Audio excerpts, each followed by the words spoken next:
Gambia, Angola, China Holding, Gash, producers of the finest tomato paste in the Gambia. Jaja tomato paste, available in 5 kilos, 1 kilo and in sachets. For wholesale and retail, visit our factory at Banjulanding. We are also producers of Jaja mineral water, cool, clear and fresh. Gash, Gambia, Angola, China Holding, with headquarters at Fatu Golden Plaza, Mile 7, Bertel Harding Highway. Gash Group also provides the best security company, Gash Security, for your offices, warehouses, homes and personal property. Gash Group for all your construction projects, offering you quality water reticulation for your gardens, pump irrigation, tidal irrigation projects and all types of buildings. You can contact Gash on 396-7894, 700-8993, 373-0259. Visit us at Gash Global Group on Bertel Harding Highway, Fatu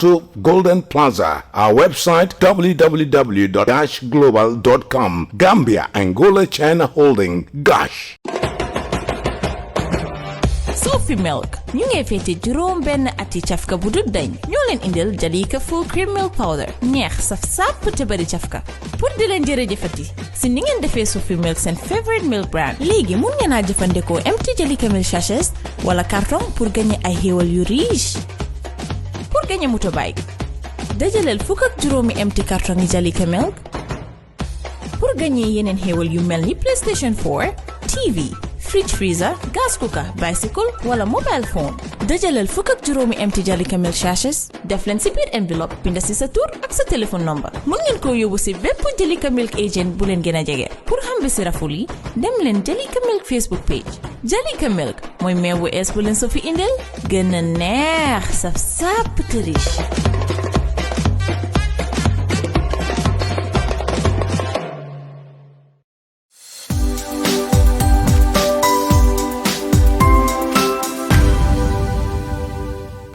South Africa Global is the first and biggest private estate developer in the Gambia and present in 7 other African countries. We take pride in leading innovation in all spheres of real estate sector in the Gambia and beyond. As such, we are launching the development of the first smart and modern office and retail towers in the Gambia called TAF Twins.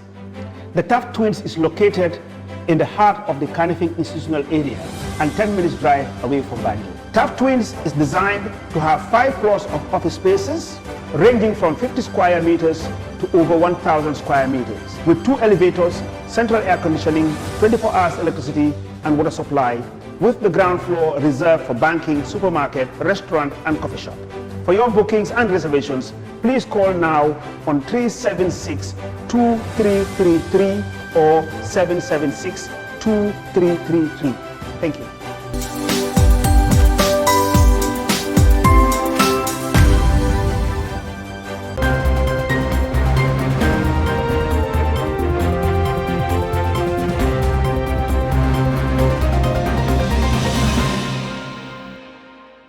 It's a warm welcome to our studios here in Serekunda. This is Star TV News and I am Jacqueline Coley. First, the headlines. GPU gathers politicians to discuss relations with journalists. Malian artist SANGAREH visits the Gambia. Handing over ceremony of first aid equipment to Red Cross volunteers. On the international scene, Lagos considers waterways to ease traffic gridlock. Mali scientists call for locally made inoculations. 350,000 people in famine conditions in Ethiopia's TIGRAY report. Those are the headlines and now the news in detail.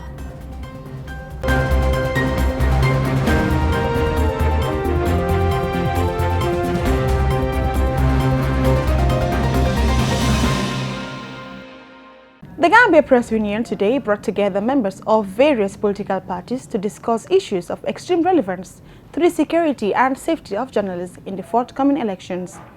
The forum held at the Senegambia Beach Hotel also served as a vital platform for discussing issues relating to the improvement of access to information. Khadija Tudanso attended the day's forum and she prepared this report. The day-long seminar was centered on safety of journalists and access to information during the elections, and the aim is to improve participation, trust, and ownership in the electoral process. The CEO of the IEC, Sambojang Jai, expressed gratitude to the GPU for organizing the seminar. The CEO of IEC, Sambojang Jai, expressed gratitude to the GPU for organizing the seminar. The forum, he went on, will serve as an important platform for clearly defining the relations between politicians and journalists in the upcoming elections. CEO Jai used the platform to appeal to stakeholders and citizens to refrain from interfering in IEC's work. Everyone that let them restrain from interfering in the registration process. The IEC will not relent on this and urges everyone to desist and restrain from interfering, because no one has the right to block or prevent or bar any applicant from registering. The law is very clear.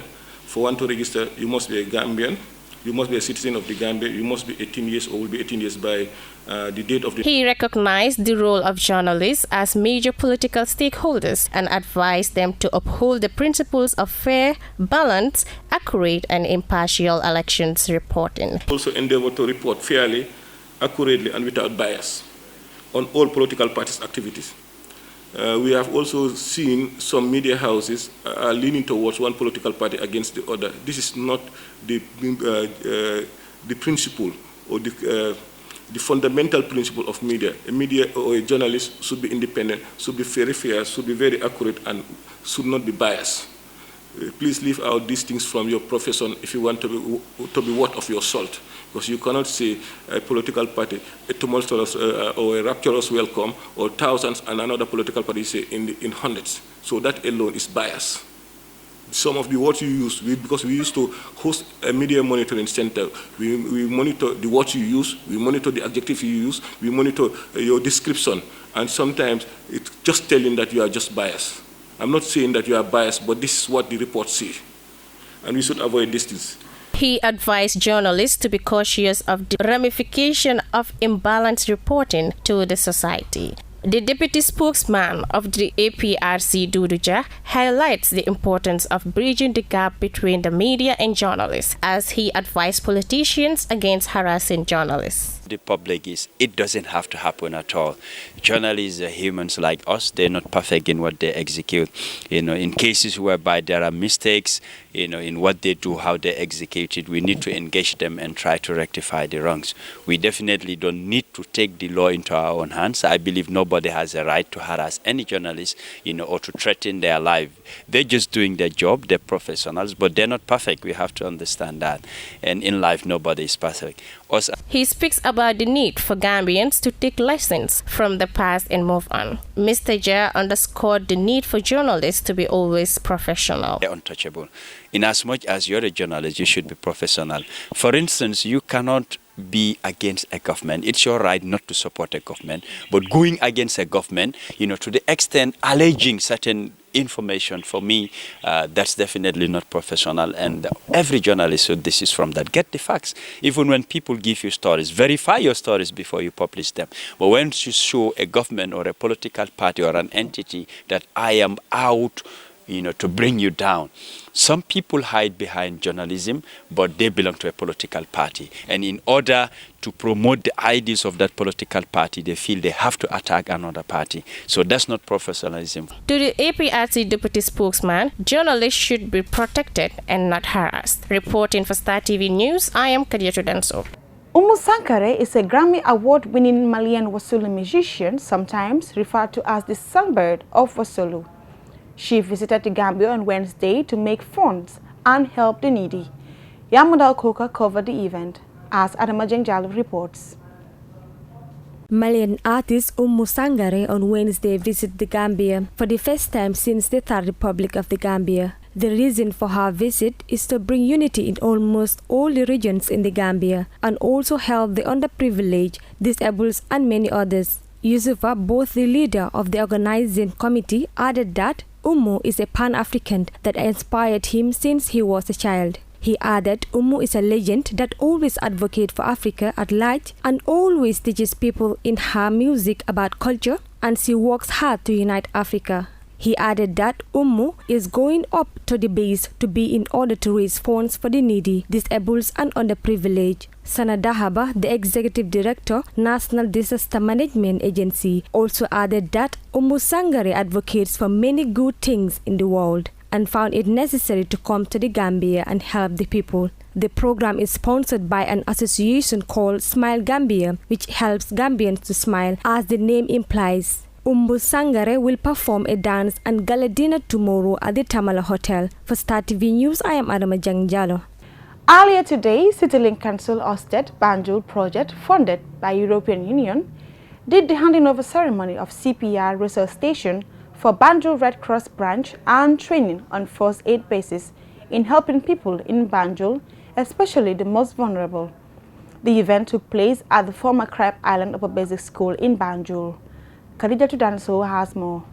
The Gambia Red Cross Society, founded in 1966, has its headquarters in Banjul, the Gambia. Despite being a Muslim-majority nation, it uses the Red Cross as a symbol for the society. During the handing over ceremony, Chairman of Red Cross, Mr. Momodu Jahate, says the first aid training will foster the partnership between Banjul City Council and Banjul communities so that they will be able to spread the knowledge in order to help the vulnerable, as the sky is not only the limit but the beginning. Mr. Jahate continued to say that Red Cross Society played a very important role in the fight against COVID-19 as it ventured on many activities to combat the virus. Furthermore, he explains the aim of the first aid training. The main aim of this workshop or of this training, one is to sensitize the Banjul City Council staffs and community members, that is the councillors, the I-Company, the drivers, the ward development committees, school, etc.,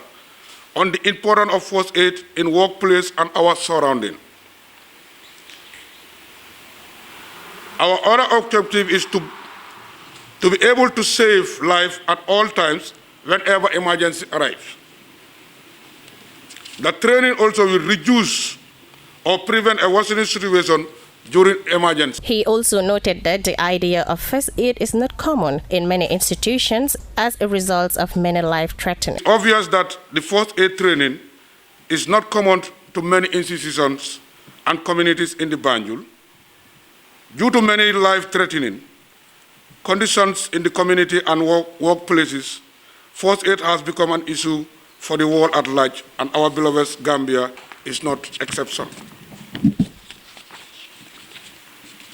The volunteers and youth of Banjul, Red Cross branch, therefore find it so significant to complement the effort of the international community of the Red Cross, that is the ICRC, that is our international body, the World Health Organization, WHO, and the Gambia Red Cross in spreading the first aid knowledge to the doorstep of every human being. Lamid Gassama, first aid specialist, says first aid means the help that is provided to anyone that is suffering from disease or damage, as its primary goal is to protect lives. Mr. Gassama noted that first aid cannot be substituted to medical service, but they will prevent worsening in order to save person's life before reaching the hospital. In its primary action for urgent and speedy action that help in reducing the pain of the individual, he revealed that many people get hurt due to lack of proper care as they don't know how to handle certain injuries. Around ourselves, we find out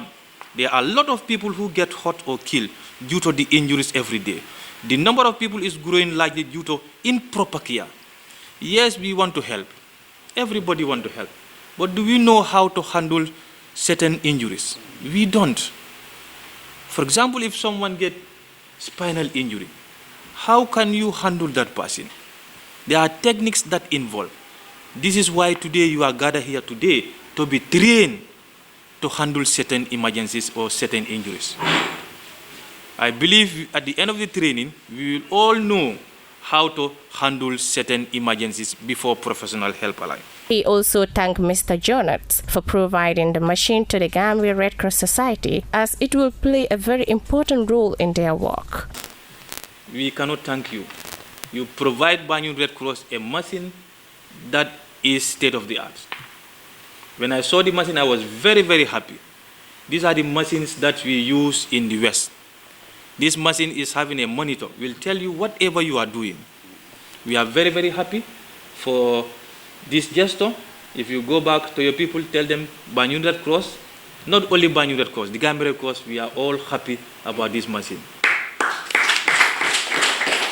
Mr. Jonas has this to say. I commend the Red Cross Banjul branch for their activities here, and to me it has become clear this week as well that you really have a formidable capacity already in terms of first aid training knowledge. Mr. Gassa, Mr. Mba, I have seen you in action already. I see that you are ready, so you really deserve to have the best possible equipment, just as any other Red Cross society in the world deserves to have the best possible first aid equipment to have their trainings. He further said the Red Cross is an auxiliary to the government as it serves its people. Meanwhile, at the end of the handing over ceremony, 75 participants were trained on basics of first aid training. Reporting for Star TV News, I am Khadija Tudanso. Those were the local stories. Stay tuned for the international news after the short break. Gambia, Angola, China Holding, Gosh, producers of the finest tomato paste in the Gambia. Jaja tomato paste, available in 5 kilos, 1 kilo and in sachets. For wholesale and retail, visit our factory at Banjulanding. We are also producers of Jaja mineral water, cool, clear and fresh. Gosh, Gambia, Angola, China Holding, with headquarters at Fatu Golden Plaza, Mile 7, Bertel Harding Highway. Gosh Group also provides the best security company, Gash Security, for your offices, warehouses, homes and personal property. Gash Group for all your construction projects, offering you quality water reticulation for your gardens, pump irrigation, tidal irrigation projects and all types of buildings. You can contact Gash on 396-7894, 700-8993, 373-0259. Visit us at Gash Global Group on Battle Harden Highway, Fatu Golden Plaza. Our website www.gashglobal.com. Gambia, Angola, China Holding, Gash. Sophie Milk ñu ngi fété juróom benn ati cafka bu dut dañ ñoo leen indil Jalika full cream milk powder neex saf sàpp te bari cafka pour di leen jërëjëfati si ni ngeen defee Sophie Milk seen favorite milk brand léegi mun ngeen a jëfandikoo empty Jalika milk sachets wala carton pour gagner ay xéewal yu riche. Pour gagner motorbike dajaleel fukk ak juróomi empty carton yi Jalika milk pour gagner yeneen xéewal yu mel ni PlayStation 4, TV, fridge freezer, gas cooker, bicycle wala mobile phone. dajaleel fukk ak juróomi empty Jalika milk sachets def leen si biir enveloppe binda si sa tur ak sa téléphone number. Mun ngeen ko yóbbu si bépp Jalika milk agent bu leen gën a jege. Pour xam bi si raful yi dem leen Jalika milk Facebook page. Jalika milk mooy meew bu ees bu leen so fi indil gën a neex saf sàpp te riche.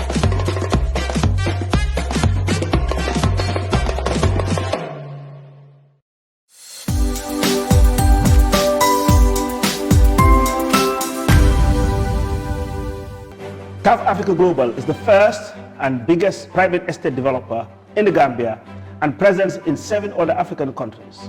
We take pride in leading innovation in all spheres of real estate sector in the Gambia and beyond.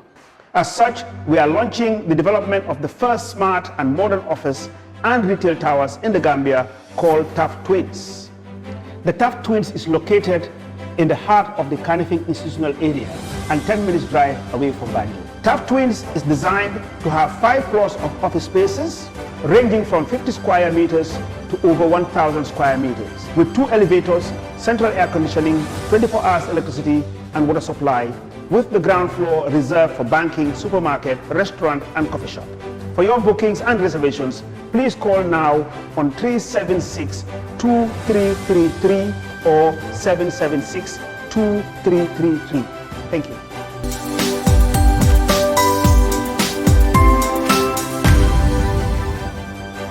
Welcome back, and now news beyond our borders. The traffic problems in Nigeria's largest city has been growing as fast as its population. Lagos residents describe long, uncomfortable hours sitting on Great Lock roads. Now, the government is looking at waterways as a potential solution. Al Jazeera's Ahmed Idris reports from Lagos, Nigeria. Investment banker OGUNYIMIKA JOKOTOLA moved to Lagos from Nigeria's capital 4 months ago to fast-track a rise in her career. But she soon found she has to trade certain comforts of her previous office to realize her dream in Nigeria's most populous city. It makes me tired a lot than I'm supposed to be, considering I'm young. So most of the time I just keep telling myself the weekend is almost here, it's almost here, and just wait till Saturday to sleep it all off. Like millions of Lagos residents, she must endure long hours in traffic getting to and from work. Experts say the city's population continues to grow faster than any other in the country. Passenger safety is a concern, and that's pushing many residents to buy their own cars. Without public transportation system that is reliable, that is affordable, that is consistent and is sustainable, without that we will continue to have traffic problem in Lagos State for as long as the population is high, for as long as people are able to afford private cars. There are more than 6 million motor vehicles here in Lagos, a city of more than 20 million people. And that means traffic congestion, which perhaps but not surprisingly can affect business. So the government here is investing more in water transport in an attempt to take some of the pressure off the roads. At a local jetty, Isaac Ogbeni took 20 minutes to get to work by boat. That saved him 3 hours if he were to take a bus on a normal day. I would prefer the waterways because the way Lagos is, everybody's on the road. Everybody's on the road. So we living at the suburb, the Korodu and some water areas, we are privileged to have this. Yet despite the increasing number taking boats, the gridlock on Lagos roads continue to defy solutions.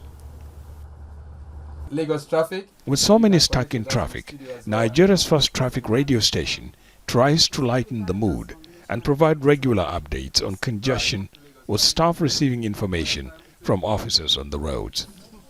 When they give us information, on-the-spot information, our own job is to just relay out to people, giving the power of radio. There is also interactivity as drivers and commuters call in to report incidents. Businesses in the city continue to count losses in labor hours and revenue.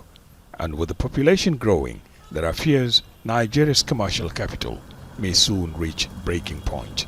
Ahmed Idris, Al Jazeera, Lagos, Nigeria. In Mali, as in many other African countries, only a fraction of the promised COVID-19 vaccines has been delivered. But scientists there say they have a solution to get shots into arms quicker. Al Jazeera's Nicola Haig reports from Bamako, Mali.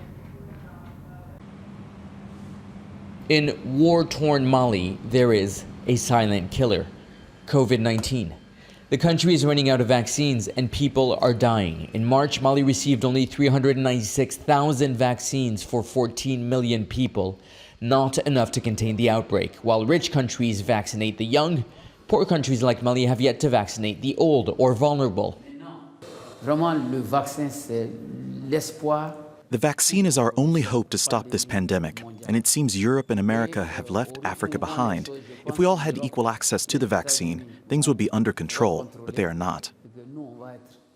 With not enough oxygen and frequent power cuts, public hospitals are ill-equipped to deal with the pandemic. Health centers are also a target for armed groups. Health officials fear many deaths go unnoticed, with patients preferring to stay at home than take the risk of going to a hospital. Several health workers were kidnapped this week. Our team has been attacked, robbed. Thanks God, nobody has been killed, but they took all the material, money, and cell phone, and all the material. They took it and they went. We cannot say that it's so easy to do it, but we are trying to do our best, how to keep our people safe. The second thing, how to go to this population who are very, very far and sometimes living in very insecure territory. 1 million doses of COVID-19 vaccines are expected to arrive in July, but for Malians, it's too little too late. The government wants vaccine patents waived, a move that is being backed by US President Joe Biden and the World Health Organization.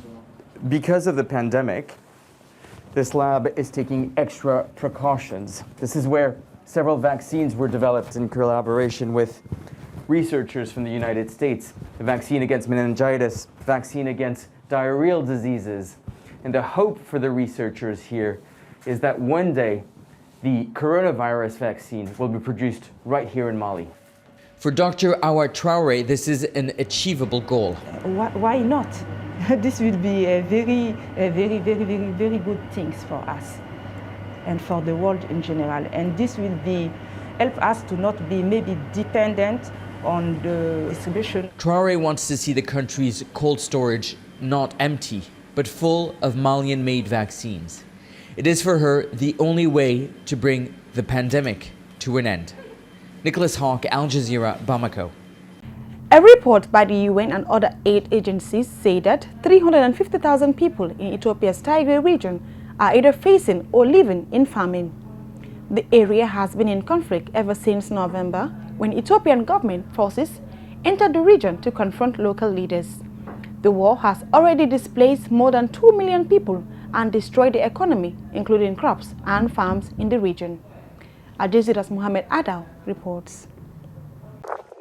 It's a good day for ASTER, HAGOS and her son. They've just received their share of relief food brought in by the United Nations World Food Programme.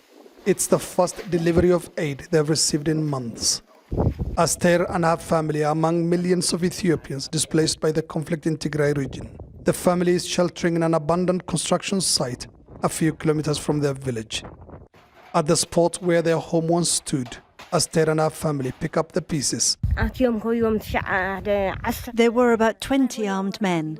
They gathered around my house and thrashed all my crops. I constantly have nightmares about how brutal they were, burning everything in their way. They kept getting closer, burning all of the harvested crops and straw. They burned my home and everything I had. For the past 6 months, the United Nations and aid agencies have repeatedly called for full humanitarian access to the TIGRAY region in the face of growing fears of a protracted conflict with devastating effects on civilians. So this is a region that even prior to the conflict has been affected by shocks in recent years. We had the desert locust this past year, hailstorms, some pockets of the region that are already chronically affected by drought. It means that this is an area that's already a bit on the edge. In a new report, a high-level UN-led committee estimated that about 350,000 people in the TIGRAY region are facing famine conditions. The war is now in its 7th month and has hampered access to essential services, food, water and livelihoods in large parts of TIGRAY region, putting the lives of millions at risk. UN staff in TIGRAY continue to report blocked movements of aid, as well as the interrogation, assault and even detention of humanitarian workers at military checkpoints. The Ethiopian government denies responsibility. There are so many misinformations and disinformations going on, not because of concern about the Tigrayans, but because of the vested interest by others who would like to present this situation as helpless situations. There are forces who would like to show the government's effort as they want to discredit it. They want to tell the rest of the world that the government is doing nothing. The war in the TIGRAY region of Ethiopia has displaced more than 2 million people and destroyed the economy of the region, along with businesses, crops and farms. Thousands of civilians have also been killed or wounded. Aid agencies say now is the time to stop thousands of others from starving to death. Mohammed Adou, Al Jazeera, Addis Ababa, Ethiopia. And now, before we end the news, a recap of our main headlines. GPU gathers politicians to discuss relations with journalists. Malian artist OUMOU SANGAREH visits the Gambia. Handing over ceremony of first aid equipment to Red Cross volunteers. On the international scene, Lagos considers waterways to ease traffic gridlock. Mali scientists call for locally made inoculations. 350,000 people in famine conditions in Ethiopia's TIGRAY report.